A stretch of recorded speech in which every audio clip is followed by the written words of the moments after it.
The federal government has sadly dropped the ball on their approach to the rapidly spreading coronavirus, going as far as saying we should care more about the stock market instead of saving lives.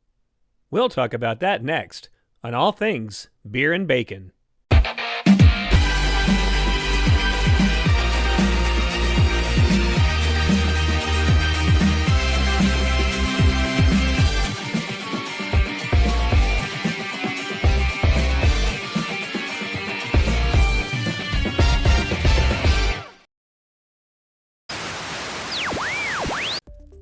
From the beginning of the crisis, President Donald Trump has tried to wish it all away with magic, and with good reason. For most of his life, magical thinking has worked for him.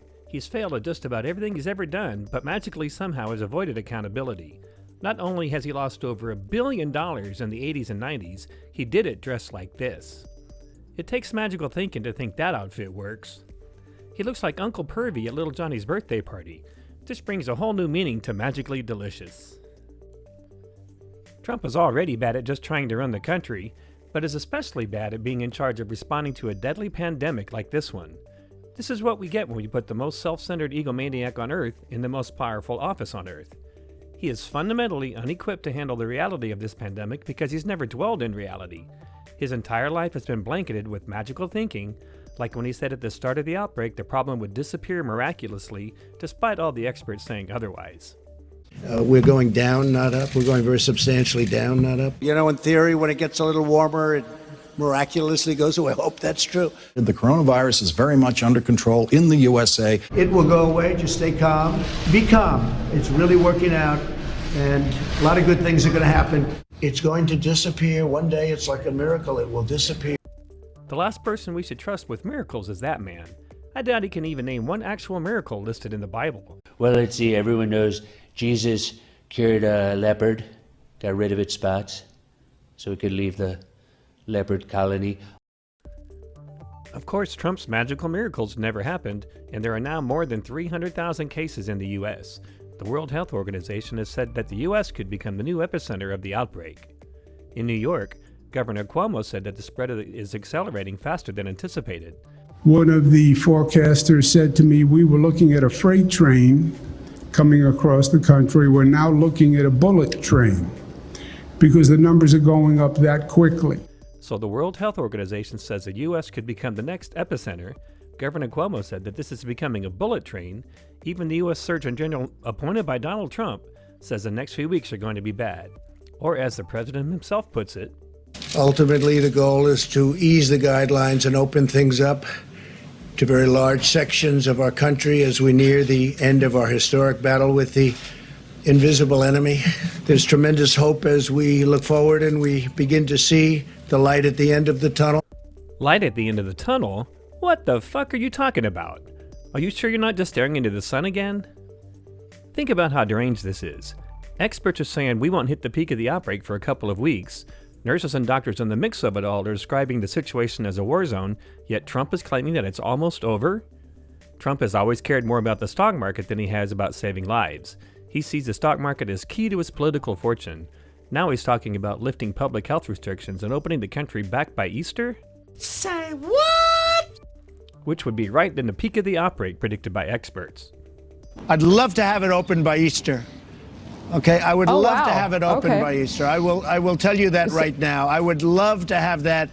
It's such an important day for other reasons, but I'll make it an important day for this too. I would love to have the country opened up and just raring to go by Easter. Who suggested I that? just thought it was a beautiful time. It would be a beautiful time, a beautiful timeline. So that was It's a great day. You were literally on stage with a bunch of doctors and randomly pulled a date out of your ass? You literally just picked Easter because you thought it was a beautiful time? For one thing, that's unsanitary and you should wash your hands. A lot. And another thing, you're terrible at Easter. Remember stumbling all over yourself and rambling to the kids of the White House Easter egg hunt just 2 years ago? Also, I want to thank the White House Historical Association and all of the people that work so hard with Melania, with everybody to keep this incredible house or building or whatever you want to call it, because there really is no name for it. It is special. And we keep it in tip-top shape. We call it sometimes tippy-top shape. Just a reminder here, We have a president in charge of a pandemic response that couldn't remember the name of the White House. We're fucked. Or as I sometimes like to call it, fuckity fucked. Opening the country up at this time is just plain stupid.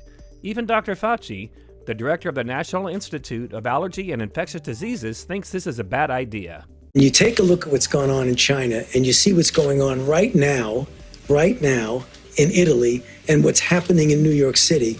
I don't think with any moral conscience you could say, why don't we just let it rip and happen and let X% of the people die? See, there's the problem. You said moral conscience.